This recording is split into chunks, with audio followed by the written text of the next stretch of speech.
这第一道题呢，你要用一根绳子，把这块冰从这个碗里挪到那个碗里。这么简单啊？不简单，条件是不能用这根绳子拴住这块冰。那我可以用其他的东西帮忙吗？可以呀，但是只能用一只手，这只手呢还不能碰到那块冰。黄祖母，这也太难了吧？这只能用一只手，又不能接触这冰块，那怎么用这根线把这个冰块挪到那个碗里去啊？皇上啊，若是这丫头认输的话，哀家就让李总管给你做个演示。可是这50手板，你就着实的挨上了。皇祖母，这奕欢手上还有伤呢。那伤好了再打。皇祖母，这个奕欢要是实在办不到，能不能看在孙儿的面子上，给他换一道题啊？哀家是一再让步啊，已经给皇上足够的面子了。皇上，不用再替奴婢求情了，奴婢已经想到办法了。真的？你确定啊？请太皇太后跟皇上给奴婢一点时间，奴婢要去拿一样东西。可以呀，不过你得快点儿，不然的话这块冰就化了。谢太皇太后，奴婢告退。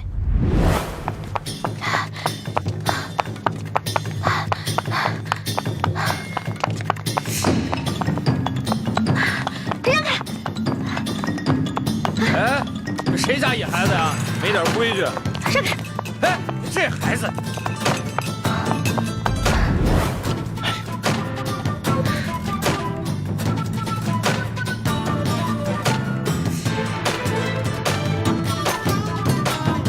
这丫头怎么还不回来？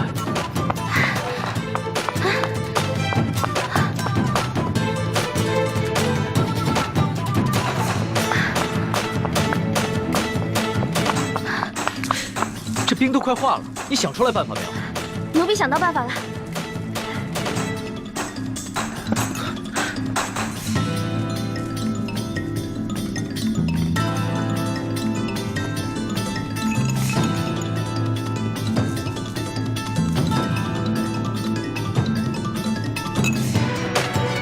好了，稍等片刻就可以了。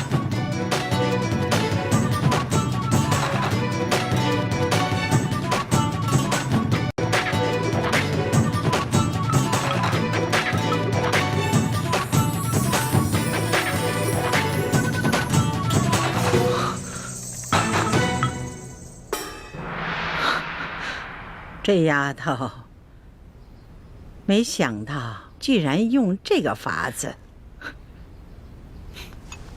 你这罐子里边装的什么东西啊？这是奴婢抓紧一切时间从御膳房拿了一罐盐。哦，朕明白了。朕以前学的功课里边也有这一门知识，只不过刚刚情急没有想起来。奕欢，想不到你还挺博学的。皇上千万别夸奴婢了。从小到大，奴婢不喜欢好好学习，但是什么都学，只会那么一点点，杂而不精，跟博学二字万万沾不上边儿。奴婢之所以知道这个办法，是因为小的时候，在冬天啊，奴婢喜欢跟自己的哥哥用盐水呢冻冰人儿，所以才知道这个法子的。好啊，小丫头，这第一道题就算你过关了。哀家接下来再考你第2道题。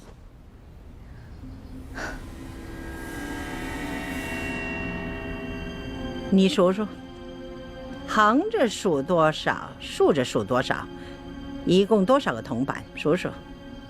回太皇太后，横着数有4个，竖着数有5个，一共是8个铜板。好，你就从这8个铜板里头拿出1个铜板来，把这2列铜板变成都是5个。啊？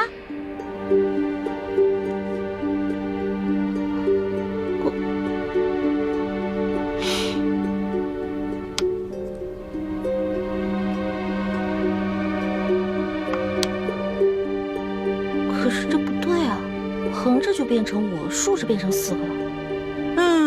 哀家给你一炷香的功夫，你要是再猜不出来，那就算你输了。完了！小的时候，奴婢不想好好学习，老在师兄师姐面前捣乱，而师傅们总是吓唬我，把戒指高高举起，轻轻放下。这下好了，以前没挨多少打，现在又全给补回来了。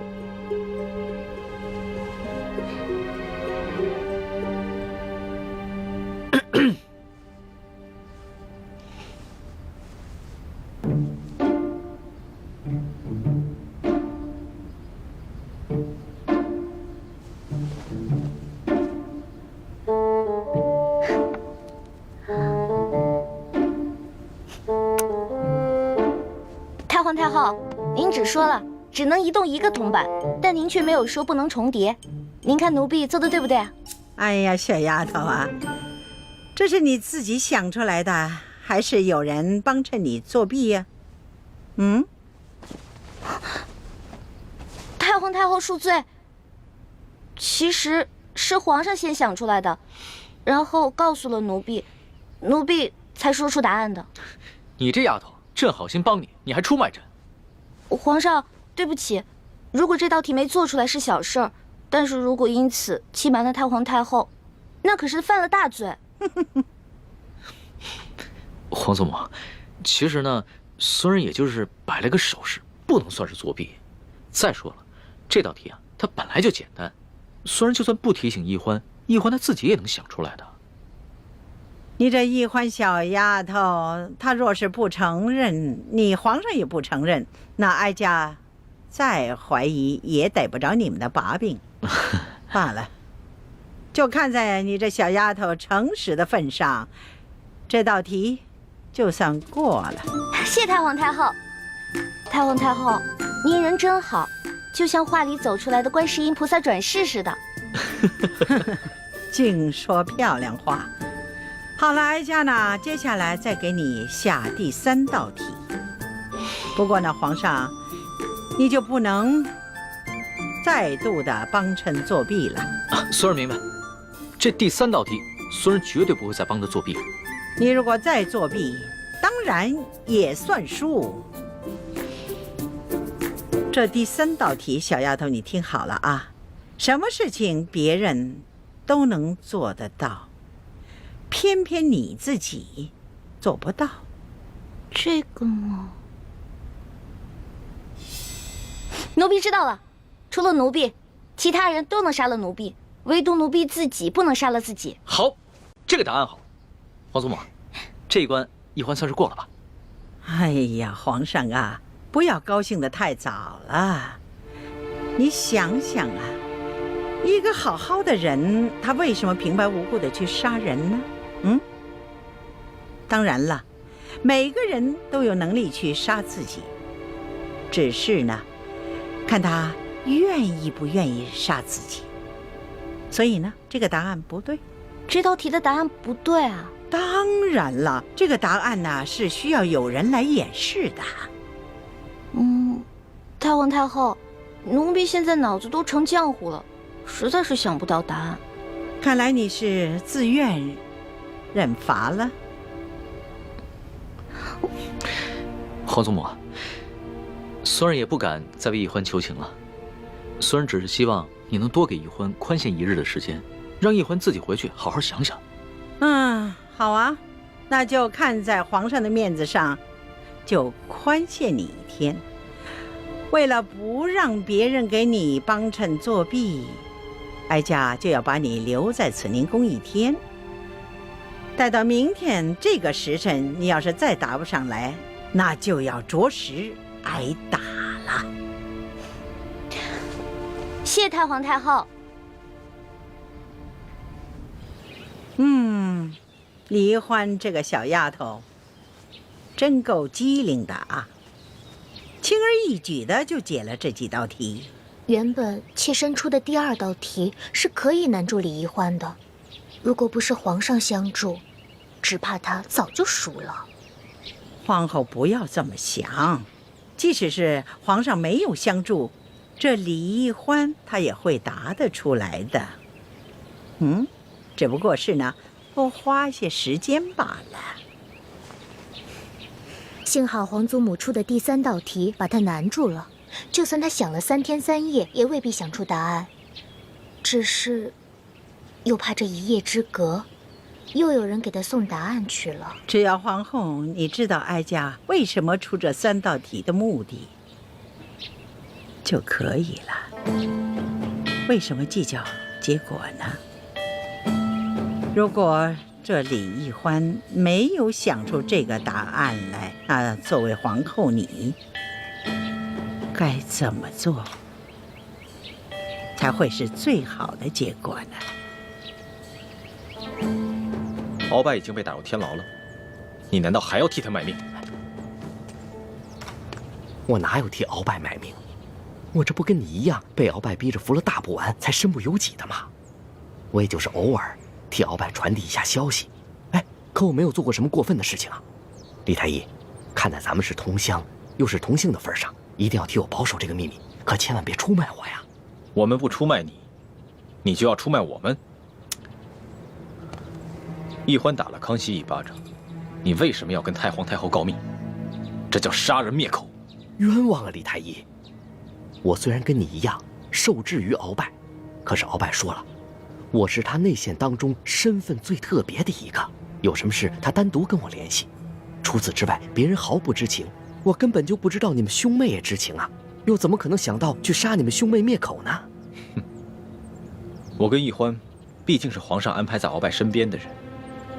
你是担心有一天，我们知道了你是鳌拜的奸细，向皇上告密，所以才想借太皇太后的手，先杀了我们灭口。不，李太医，我没你想的那么狠。既然皇上已经把鳌拜拿下了，没有怀疑到我，那证明你们对我没有威胁。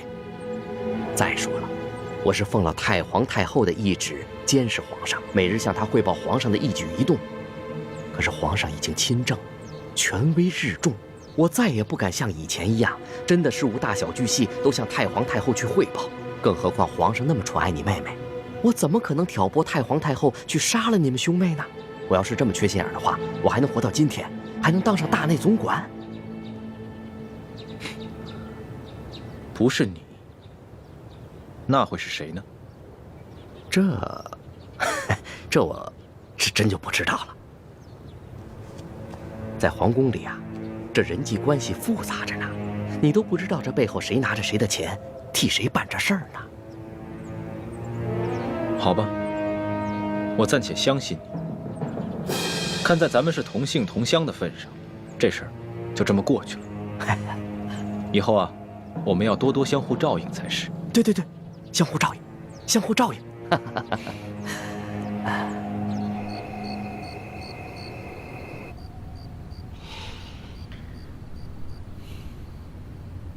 皇上，怎么愁眉不展啊？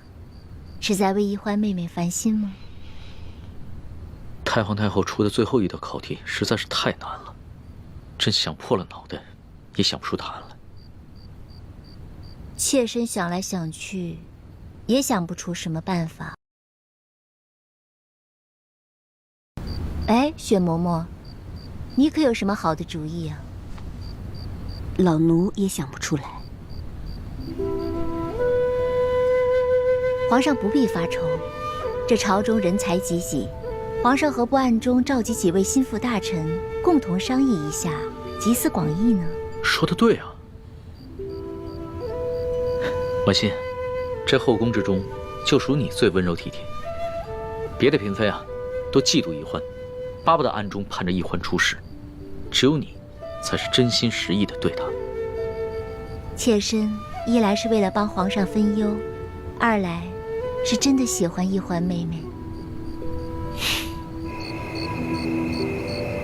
哎呀，你说咱们这皇上啊，自从亲政以来，可从来没有这么晚召见过咱们啊！啊，你们都说说，这有什么急事儿啊？会不会是鳌拜一案又出了什么重要线索？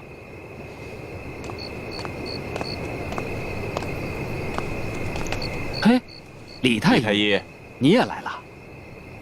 哎，莫非是皇上他龙体欠安啊？哎，嘘，这话可不可乱说啊！小心这叫祸从口出。明珠大人，哎，李太医，说什么？怎么回事？皇上突然差人传来口谕，让卑职火速觐见，却没有说所谓何事。哦，行，进去吧。走，明珠大人请。请啊，诸位爱卿，朕深夜召诸位前来，是因为朕碰到了一件为难之事，朕思虑了许久，都没有想出答案，所以啊，想听一听诸位爱卿的高见。敢问皇上是何为难之事啊？这有什么事情啊？是只有其他人能做到，而自己却偏偏办不到的。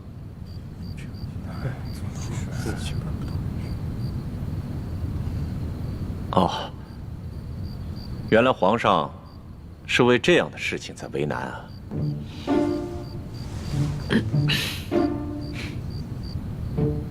有了，比如说，别人可以杀得了我们，但是我们杀不了自己。这个答案不对，这个答案只是诡辩。我们每个人都有能力杀了自己，而不是绝对做不到。这个答案必须是别人可以示范出来给大家看，而自己却偏偏无法效仿的。皇上，不知皇上怎么突然问起这么奇怪的问题，还这么着急，想要知道答案？这其中缘由朕不便透露，诸位爱卿只要好好开动脑筋，帮朕解忧就行了。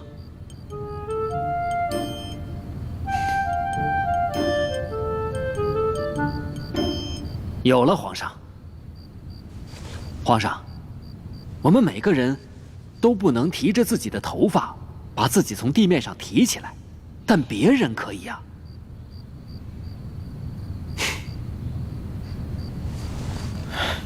这个答案也不行。出题之人只怕会说，我们每个人只要轻轻一跳就可以离开地面，为何还要把自己的头发给提起来？所以啊，这个答案还是过不了关的。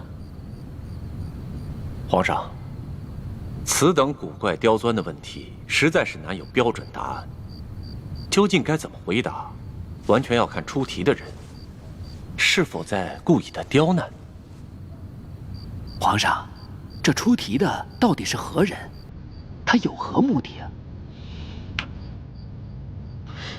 哎呀，明珠大人，皇上深夜把我们叫来，就是让我们帮着想问题的，可不是让你提问题的啊！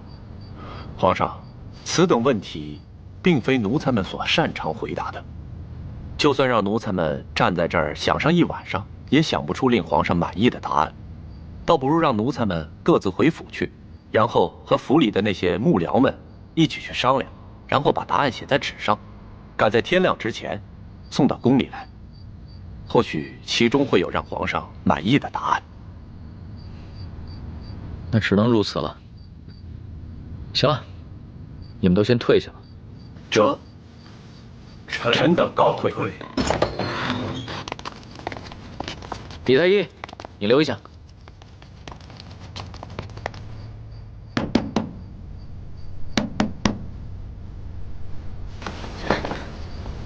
谁？薛姐姐。薛姐姐。薛姐姐。是我，易欢。易欢妹妹，薛姐姐。来，走。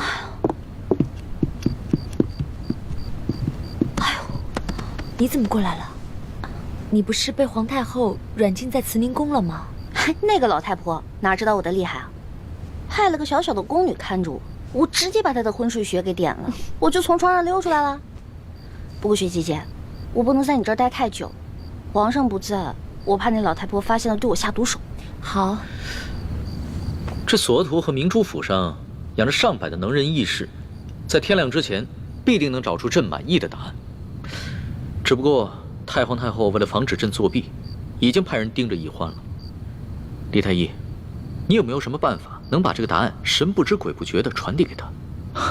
这个好办，微臣小时候跟陈妹在同一家私塾学习，陈妹性情顽劣，不肯用功。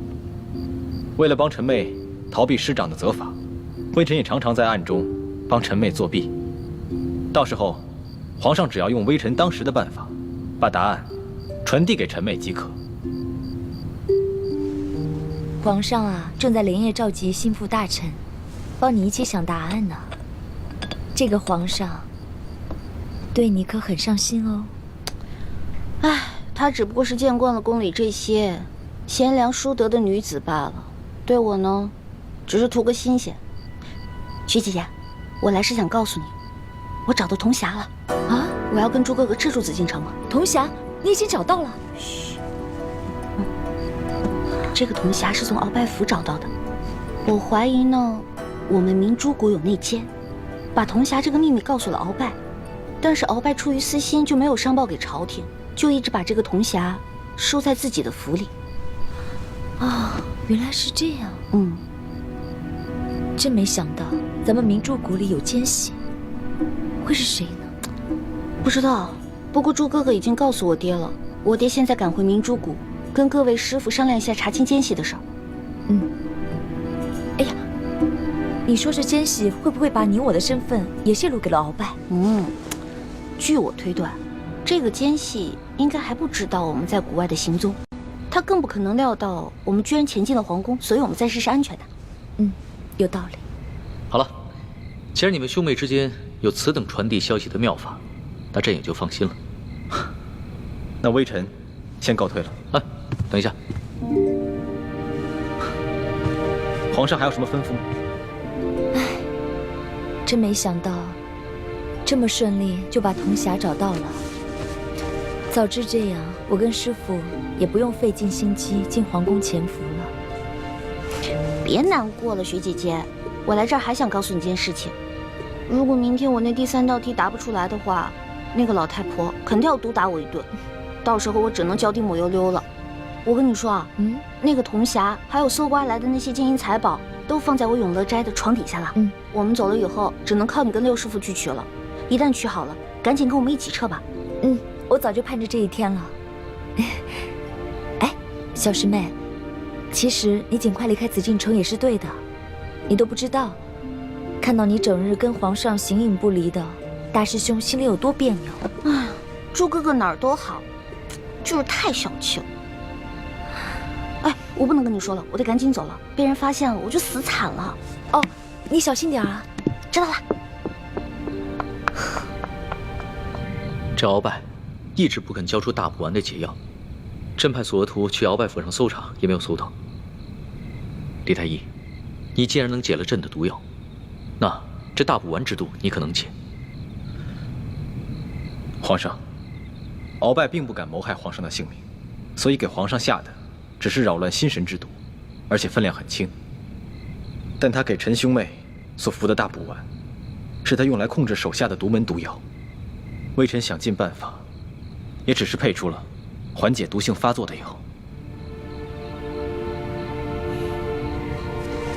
朕真的是愧对你们兄妹。皇上这话，微臣兄妹实在是担不起。请皇上放心，微臣一定会继续实验，争取早日制出解药。已经3更天了，皇上早点歇着吧。朕刚刚亲政不久，朝中还有多少大事小事没能理顺？尤其鳌拜一案牵连甚广，盘根错节，山西、直隶等省又遭遇了数十年不遇的大旱，朕岂能安心入睡？你先退下吧。微臣告退。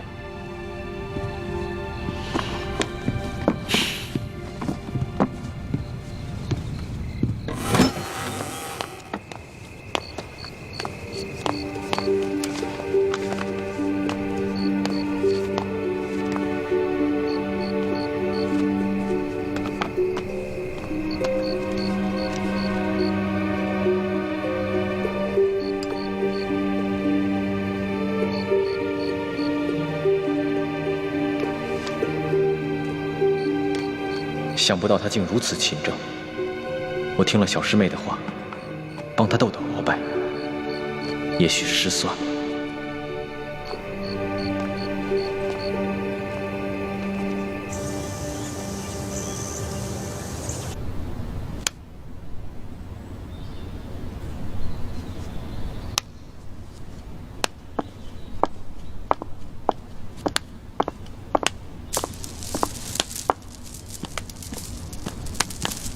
太皇太后吉祥，皇上吉祥，皇后娘娘吉祥。罢了，这答案有没有想出来？太皇太后，奴婢脑子实在太笨了，所以到现在答案还没有想出来。哦，那你可得要抓紧啊！这转眼就要正午了。不好意思了，龙小弟，午时一到，我就会马上逃出宫去。我们也许就再也见不到面了。太皇太后，您跟皇上在这，奴婢实在太紧张了，能不能到门口去想啊？哀家准你了。哀家倒要看看你这小丫头还能耍出什么小花样来。奴婢绝不敢耍花样，多谢太皇太后，奴婢告退。慢着，李欢，外面日头大，这是赏你一把扇子。以免你那小脑袋瓜子被晒伤了，更想不出来了。多谢。等等，那扇子上有皇上新题的字吧？拿给哀家看看。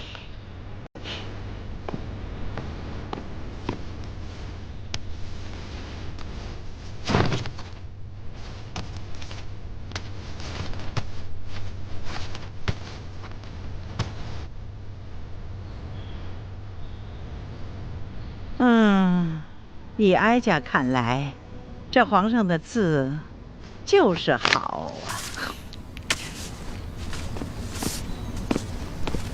拿了吧。多谢皇上。叶欢，你腰上的那个琉璃坠子倒是挺别致的。朕记得你哥哥也有一块同样的吧？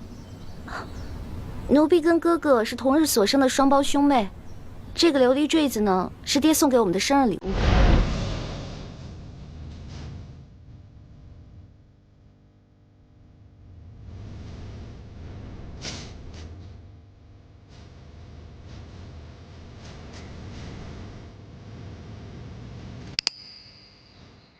皇上，请看，这是一种特殊的药汁，用它写字，干后字就会消失，不留下任何痕迹。但是，透过这个彩色的琉璃坠，已经消失的字就会显现出来。是吗？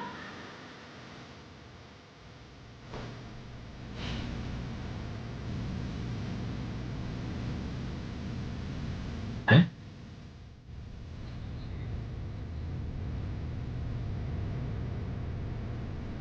哎，还真是，这个字又显出颜色来了，而且字体还变大了。这个琉璃坠其实是一个彩色的放大镜，是微臣的爹从一个西洋商人手中购得，送给臣和臣妹的10岁生日礼物。臣兄妹各有一个，随时带在身上。到时候，皇上只要将答案用这药汁抄写在这扇面之上，传递给臣妹即可。告诉他，用这个琉璃坠，他就会明白了。李太医，朕真的很羡慕你，能和易欢有这么美好有趣的童年。不像朕，10岁的时候就父母双亡，而且还不得不提防宫中各路势力的算计。行了，那你赶紧去吧，要是耽误了时间啊，朕也救不了你。多谢皇上。慢着，外面天气太热了，本宫就赏世淑姑娘一方丝巾，擦擦汗吧。多谢皇后，奴婢告退。皇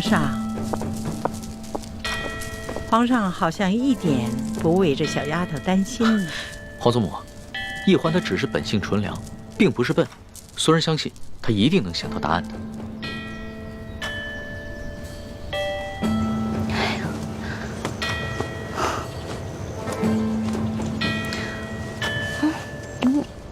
皇祖母小心。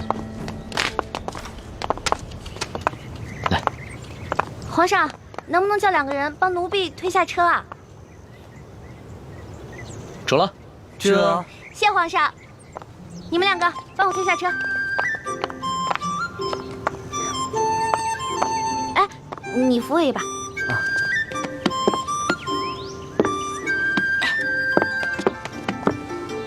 走吧。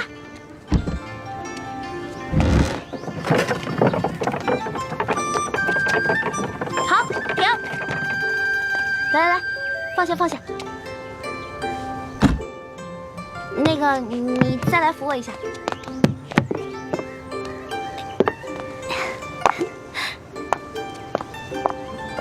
太皇太后，您看啊，这只有推车的人才能推动这辆车，而乘车的人永远推不动这辆车。我说的对吗？好，这个答案妙。皇祖母啊，这个答案啊，不仅解了题，这好像还给我们所有人一个警示。这有些事啊，只有旁观者可为，而当局者永不可为。是啊，皇上你也应该明白了，这丫头可不像你说的那是个傻丫头，可是聪明着呢。你可不能当局者迷呀。皇祖母说的是，孙儿谨记皇祖母的教诲。真没想到，这个李易欢居然如此聪明。你赐给他的那个丝巾，最后看了吗？妾身昨晚在听到皇祖母的一番话后，将这第3道考题的答案画在了丝巾上。他先答出题后，才打开丝巾看到了答案。你果真聪明。哀家一点你就通啊！你的相助啊，皇上和李易欢是心知肚明的，尤其是皇上对你的大度会暗中感激的。皇后啊，只是个名分，你必须攥住皇上的心，你的地位方能稳固。多谢皇祖母提点。义父，叔父不当差的时候，时常爱去城郊的镜湖钓鱼散心。你可以到镜湖附近等着，找机会跟他相认。好，到时候我就假装跟他邂逅，绝口不提你和易欢。好，那我就预祝义父跟叔父顺利相认。但愿吧。这么多年过去了，我真不知道，乍一看到我这个亲哥哥出现在面前，他会是什么反应。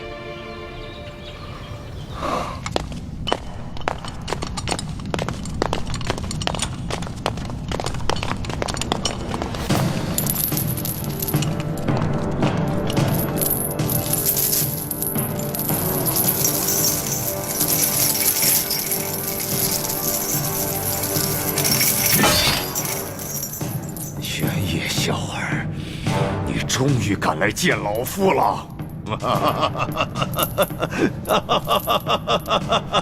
鳌拜，在牢里待了这么多天，想明白了吗？可有悔恨之心？老夫当然有罪。老夫这第一罪，当年不该冒死从乱军中救回太宗皇帝。老夫第二罪，不该征战沙场，出生入死，为你们爱新觉罗家族打下这片江山。老夫第三罪，不该对先帝于众尽心尽力地辅佐你这个黄毛小儿。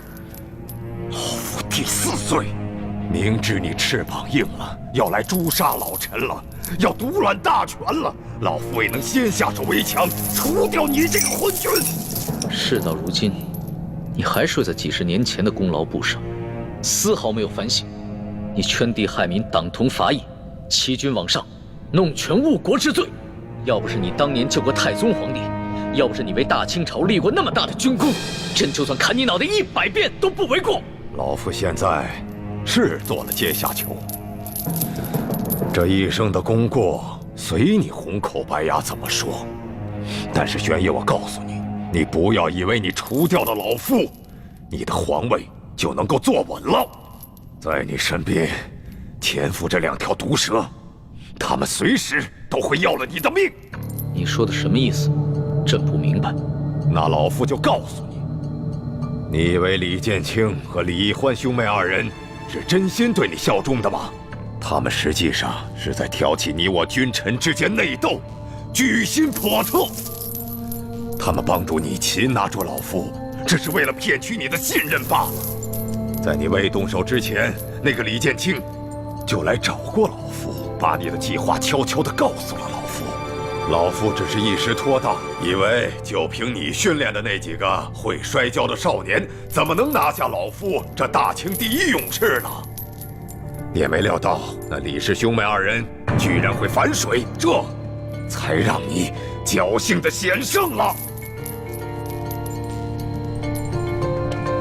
皇上，鳌拜这会儿也许说的是实情，难怪他事先就服下了解药。你让李公公赐给他的毒茶也失去了效力，也许真的是有奸细给他透露了风声啊。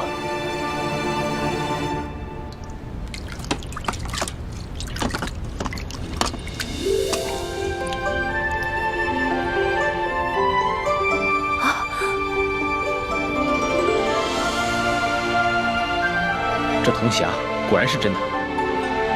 欢妹，你太厉害了，这么艰巨的任务居然被你完成了。是谁啊？平时老说我这个不行那个不行的，现在知道夸我啦？欢妹，我是你大师兄，又是你未来的夫君，你做对了，自然该表扬；做错了的，自然该批评。站直了，不管是表扬还是批评，我都是为了你好。哎呀，知道了。从小到大就这么几句，我耳朵都听出茧子来了。欢妹，我发现进宫以后，你越来越讨厌我了。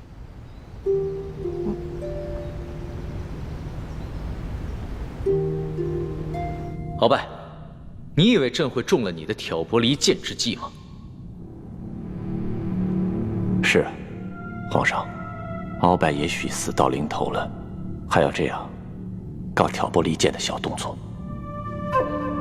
挑拨离间，玄烨，你这个无知的小儿！老夫虽然是你的眼中钉、肉中刺，可老夫是大清的八旗子弟，你我之间的君臣内斗，毁不了大清的根基。而那个李氏兄妹，他们不一样，他们来历不明，行为诡异，说不定就是那前明的余孽。是，你鳌拜是满族，李氏兄妹是汉族，可是拿匕首刺向朕的是你鳌拜，而挺身而出替朕挡刀的是李欢。若非李氏兄妹反戈一击，只怕你和朕的位置现在就一敌而处了吧。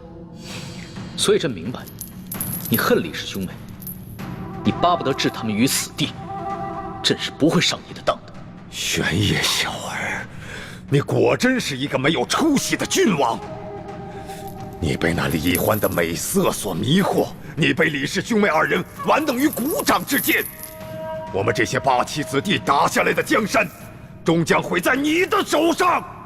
老夫倒要看一看你有何脸面去见爱新觉罗家族的列祖列宗！你住口！朕已经不是当年那个只能听任你摆布的傀儡了。你要是再在朕的面前出言不敬，朕就让你的血溅在朕的龙袍之上！来吧，老夫这一生都在为大清卖命，没想到爱新觉罗家族竟然出了你这么个既阴险又愚蠢的懦夫！玄烨，你打开牢门，来与老夫1对1的决斗！来呀！如今康熙正在大力清除鳌拜余党，整个京城都人心惶惶。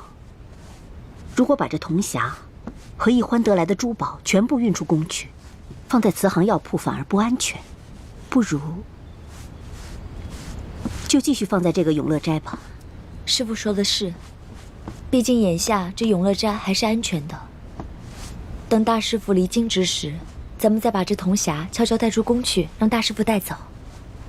不行，铜匣不能放在永乐斋，欢妹也不能继续留在紫禁城里。既然找到了铜匣，我们赶紧撤离吧。我们现在就撤离啊？怎么，你还想继续留在宫里？你忘了和你一同进宫，被刺死的那3个秀女了吗？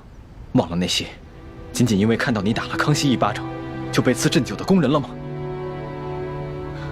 好吧，朱哥哥，我听你的。那六师傅、学姐姐，我们一起撤吧。大胆，鳌拜，你这个狗奴才，死到临头了还敢对皇上大不敬！你以为你真的是什么大清的第一勇士吗？我告诉你，那只不过是因为你大权在握的时候，别人对你不得已的奉承而已。你想动手是吧？来呀，我索额图陪你练练。索图，若是你阿玛还活着，那老夫说不定还卖他几分薄面。就你现在这么个鬼模样，你还不配和老夫交手，你滚一边去！哼，鳌拜，在皇上面前，我不与你乘着口舌之快。且不说我们两家的恩怨如何，就是你现在这样在军前失仪，也是不可饶恕的大罪。我告诉你，你死到临头了！你可真会拍皇上的马屁，可笑！你阿玛索尼与老夫一辈子为敌，但老夫敬他是条汉子。可是我没想到，他怎么就生出你这么个没出息的小兔崽子呢？鳌拜，哪怕你是个勇士，像你这样的莽夫，也只配做爱新觉罗氏的鹰犬。朕乃天子，治国安邦才应该是朕擅长的。你那些技击之术，都是雕虫小技。朕纵然不如你，又有何妨？把他看好了，别让他自尽。你这个懦夫蠢货！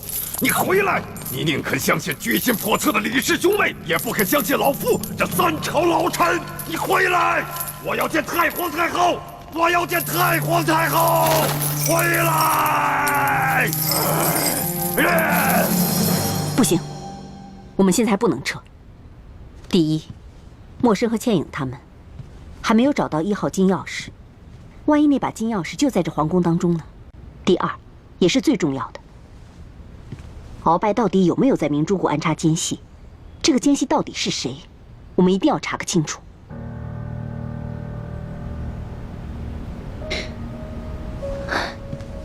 大师兄，要不这样吧，你跟易欢先撤吧，我和六师傅继续留在宫中，剩下的任务就交给我们吧。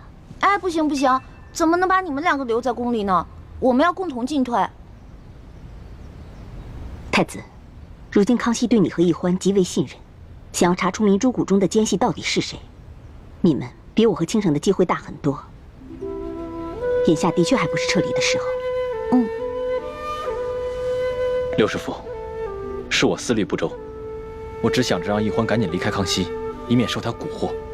一时情急，居然把查奸细这等大事抛在脑后了。太子，你平常行事的确很冷静，但是有些事情牵扯到易欢的时候，就很容易冲动。义父，你还是尽快跟叔父相认吧，说不定叔父知道鳌拜潜藏在明珠谷的奸细是谁。也只好如此了。不过，不管结果如何，这件事情，你都不要告诉易欢，更不要告诉倾城，还有你六师傅。义父，其实倾城和六师傅跟易欢真的不一样，他们的嘴巴都很紧。我不是不信任你六师傅，只是我身为大明义士联盟的盟主，却有一个在清廷皇宫任大内总管的亲弟弟。这件事情如果传了出去，我又有何面目去见联盟的同仁呢？徒儿明白了，但愿叔父顾念骨肉亲情，能投靠咱们联盟，做咱们的内应。我总是觉得有点不太可能，但愿吧。但愿我李氏的列祖列宗能够庇佑，保佑我这个弟弟能够弃暗投明。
管家，你现在吹的是什么曲子啊？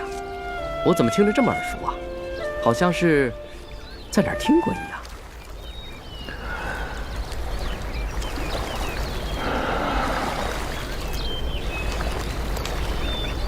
这个曲子是我家乡的小调，名字叫做《忆亲人》。忆亲人？我只是觉得这个曲子这个旋律有点耳熟，什么名字我倒是记不得。这首曲子是我老爹在世的时候最喜欢吹的，我的弟弟也特别爱听。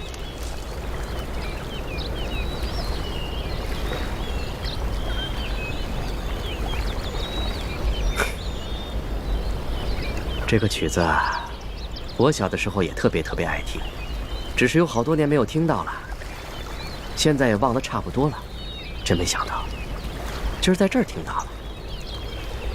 客官莫非也是陕西榆林人士？没错。那你可记得皂角村中有一户姓李的农家，那户人家有一对孪生兄弟，哥哥叫李德禄，弟弟叫李德福。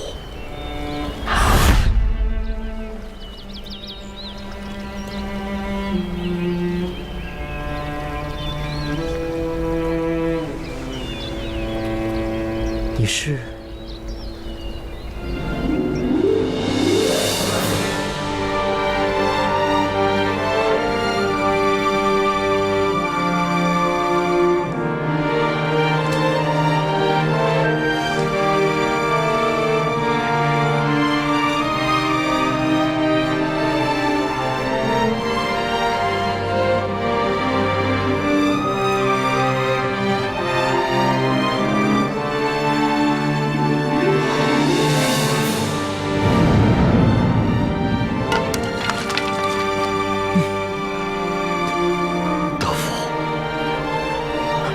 还认得哥哥吗？你还活着？你没死？德福，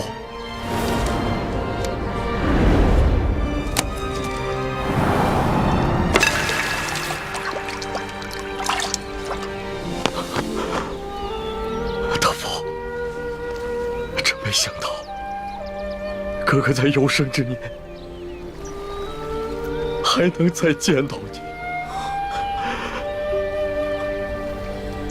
我原本以为你早就不在人世了，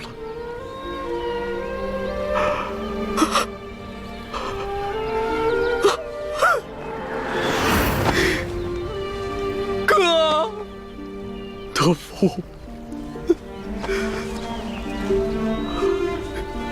哥，德福。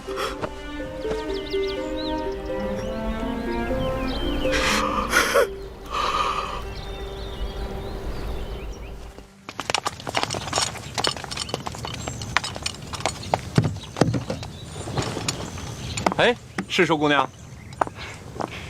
索大人，什么事儿这么着急啊？我告诉你啊，我在这鳌拜府当中又发现了一间小小的密室，这打不完的解药说不定就藏在里面。可是这些工匠呢，笨手笨脚的打不开那个机关。我想这怎么办呢？我想来想去，就想到了史淑姑娘你。我也不知道能不能打开，但是我去试试吧。哎呀，太好了，快请吧，走。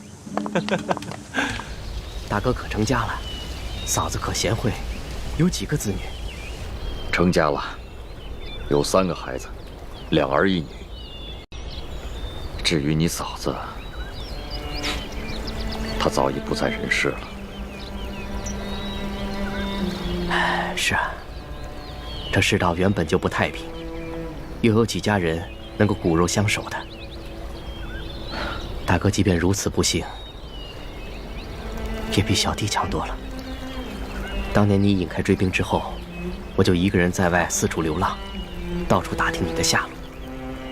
后来多尔衮把我抢了去，在他府上做了奴才。几年之后，他见我做事机灵，就把我净了身，送到皇太极身边伺候。那时候我本已有了心仪的姑娘，却被迫做了这不男不女的太监。小弟啊，这么多年你受苦了。大哥真的没有想到，你还能认我这个哥哥。我原本以为你现在在紫禁城中是要风得风，要雨得雨，而我却是穷困潦倒。我真没想到，你还能认我。哥，你说的这是什么话呀？我在这个世界上，就你这么一个亲人了，我怎么会不认你呢？哥，我如今有了用不完的金山银山，正愁没人跟我分享呢。这下好了，你来了，哥，你把侄儿侄女都接进京来，我在京城给你买一处大宅院，然后再续几房妻妾，咱们兄弟好好享受这下半辈子。弟弟啊，你的这番心意，哥哥心领了。但是哥哥这次找你，并不是为了你的钱财。哥，你一定是想谋一个好的差事，对不对？你放心，包在小弟我的身上。1个月之内，我先给你谋个闲职，年内呢，我再找机会把你外放到一个油水充足的富庶之地，怎么样？我也不是为了做官，既不想发财，又不想做官，哥，那你到底想要什么？只要兄弟能办得到的，绝对没问题。德福，你知道哥哥现在是什么身份吗？什么身份？我很久以前已经把名字改了，我不叫李德禄了。那哥哥如今叫什么？李定国。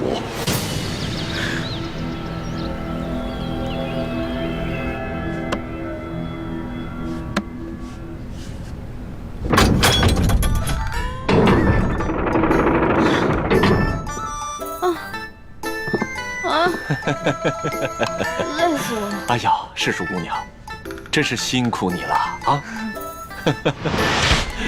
苏大人吃。索大，我查看一下。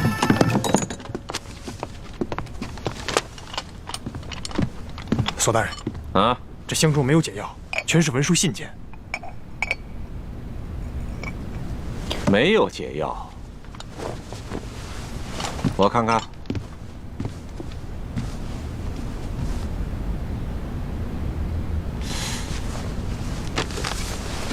嗯，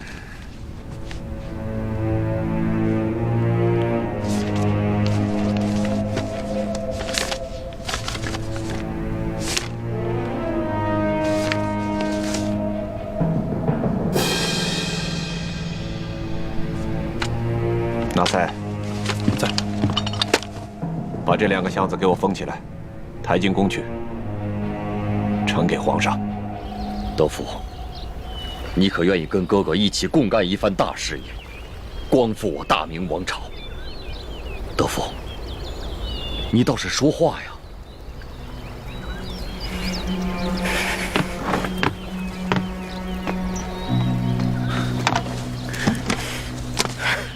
德福，你就心甘情愿地做大清的奴才吗？做大清的奴才怎么了？他中明王朝给过我什么？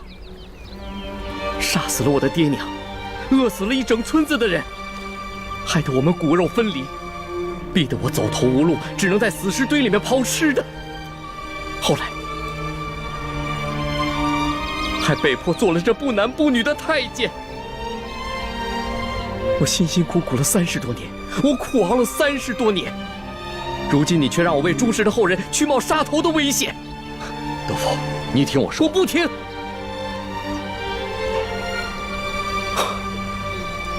我知道，我听说过你李定国，朝廷还以为你战死在云南了，没想到你还活着，还组建了一个什么大明义士联盟。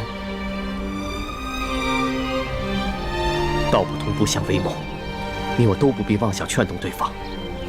我只有一句话：你若做回李德禄，那你还是我大哥，我愿与你共享荣华富贵。但你若坚持做你的李定国，那你我就当彼此早在40年前都死了吧。弟弟，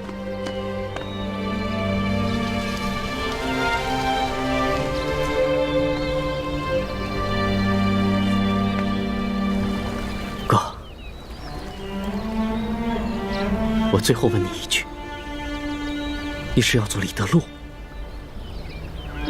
还是做李定国？我李定国，生是大明的人，死是大明的鬼。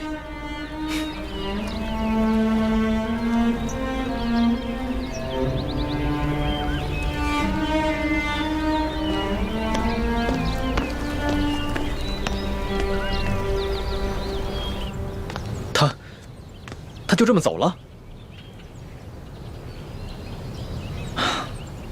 我还指望着能从他那里打听到有关鳌拜内奸的消息。义父，那我们现在该怎么办？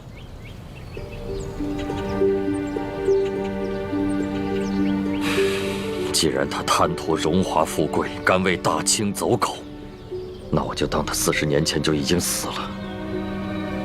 现在的他，就只是大内总管李德福，不再是我的弟弟。你们以后行事，一切以我联盟利益为重，切不要顾及我和他的兄弟之情。他中了鳌拜的大补丸之毒，现如今，鳌拜被关进了天牢，若没有康熙的手令，谁也不能见他。鳌拜没有办法把美曰大补丸之毒的解药给他。义父，你看，我是否要把彻底解除大补丸之毒的解药给他呢？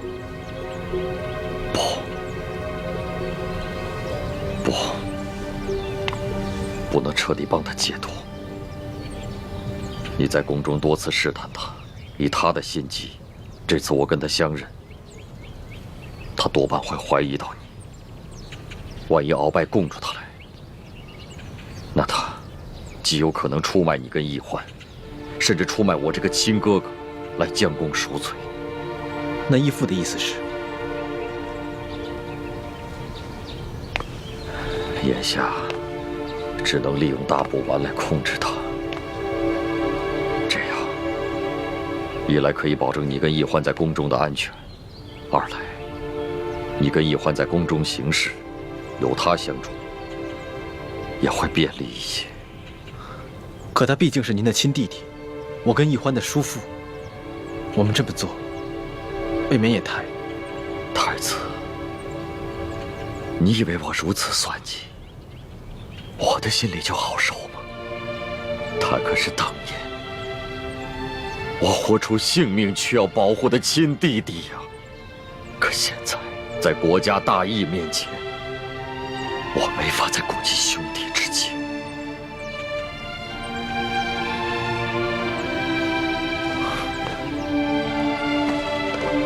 朱慈轩代表朱氏所有人和逝去的列祖列宗，多谢晋王大义。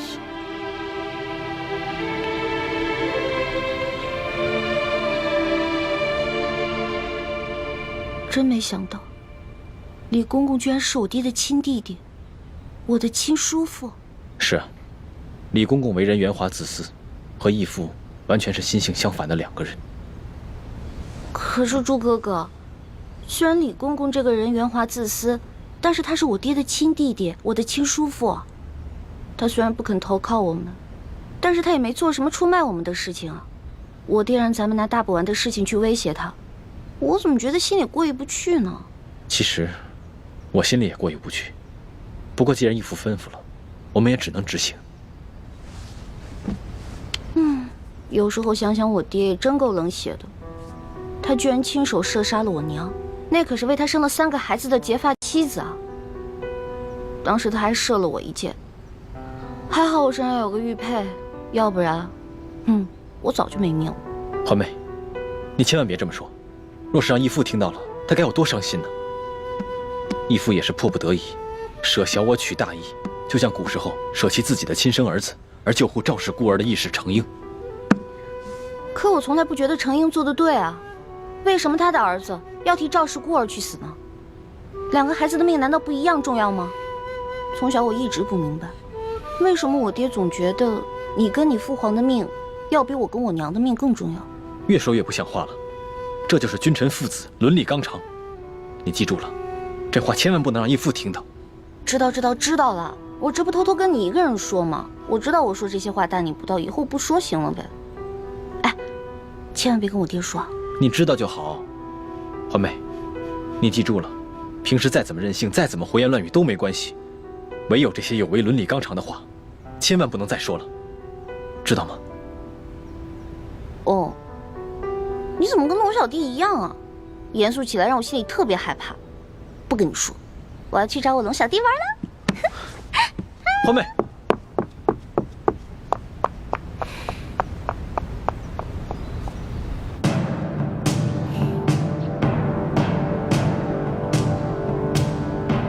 你们都先退下，朕想静一静。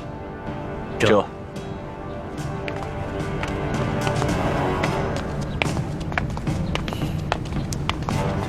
龙小弟，你也退下吧。今天怎么了？连龙小弟也这么严肃？你说什么？没什么。那奴婢告退了。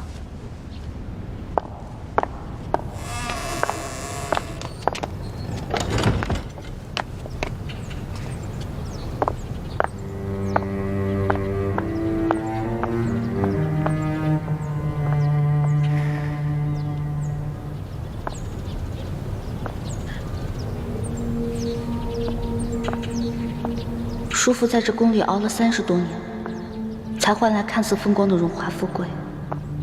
而我爹，他为了光复朱明王朝，不惜杀妻灭女，戎马一生。我这一生啊，可不能像这兄弟2个一样。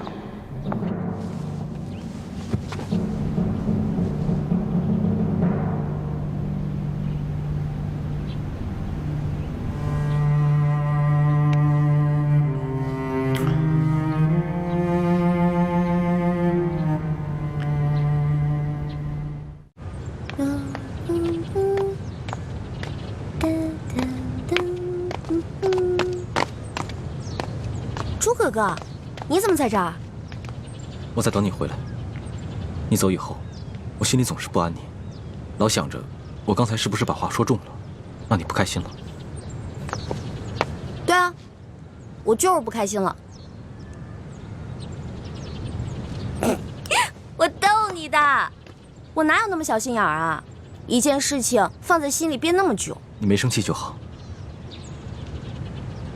刚才我忘了问你了，今日在敖府可有什么发现？也没什么，不过发现了2箱信件，是鳌拜跟大臣们的往来信件。鳌拜跟大臣的往来信件？有没有呈给康熙？这个索额图一看到吧，重视的不得了，马上把信件抬到了御书房，交给了龙小弟。啊，这个龙小弟看到信件以后，那个脸色就跟你刚才一模一样，严肃的不得了，让人害怕。太好了，不就2箱信件吗？这么开心干嘛？欢梅，你不明白这2箱信件意味着什么？鳌拜把持朝政这么多年，朝中上下谁不赶着巴结？这2箱信件一定牵涉了许多不可告人的秘密。康熙如果顺藤摸瓜，一一展开追查，那整个清廷势必会闹得天翻地覆，人心惶惶。这样的局面，对我们来说自然是天大的好事。哦，我知道了。不过朱哥哥，如果朝廷大乱的话，这对咱们全天下的老百姓真的是件好事吗？自然是好事。只有把他们赶出山海关去，恢复大明江山，这天下才能太平。哦。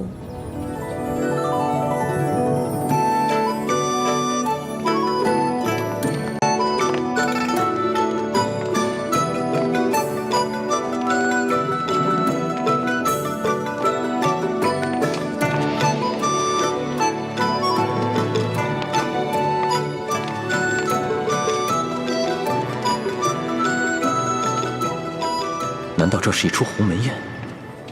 康熙想借此机会对群臣进行大清洗？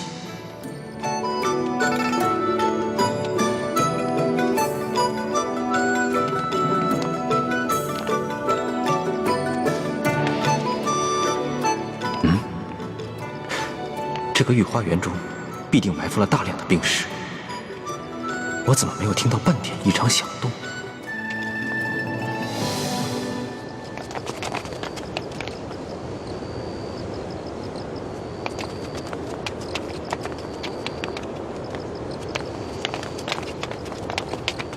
难得今夜月色如此美好，更难得朕能忙里偷闲，与诸位爱卿一同畅饮赏月。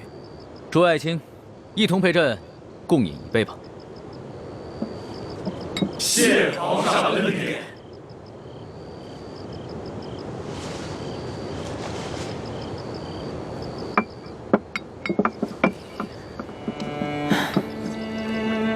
朕自8岁登基，至今已逾9载，却还是第一次如今夜这般，与诸位爱卿一同轻松享乐。回想起朕亲政前，无论大事小事，处处是鳌拜掣肘。纵然想与诸位爱卿一同饮酒赏月，君臣同乐，却不可得呀。来了，切入正题了。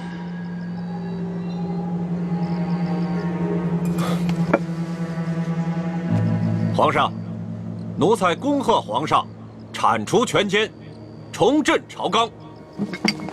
奴才恭贺皇上，皇上万岁万岁万万岁！